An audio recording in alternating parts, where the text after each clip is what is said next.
Hey everyone, and welcome to another episode of the GC Informer, GameCast's very own news program. I'm your host for today, Mark, also known as Koistorch. Today we have plenty of Nintendo themed news.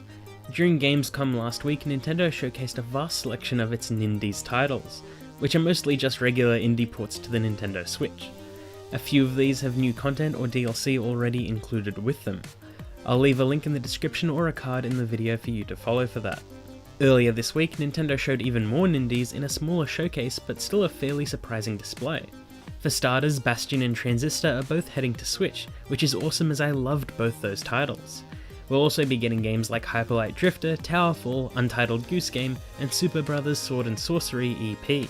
It's cool seeing the Switch become this indie powerhouse, and while it may seem a bit weird right now with the majority of its games being available elsewhere, I see it more as the Switch is playing catch up, and soon it'll start getting indies alongside other platforms or more exclusives all its own.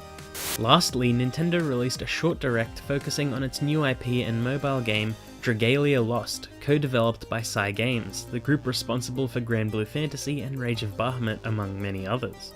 Dragalia Lost is a light dungeon crawler action RPG. Movement and attacking is all controlled by simple swipes and taps of the screen, and there is no break between what is exploration and what is combat. Each character can temporarily shapeshift into a dragon and deal heavy amounts of damage.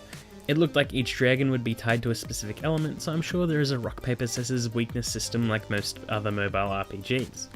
You will build teams of 4 from a fairly huge cast of characters, each with their own strengths and weaknesses.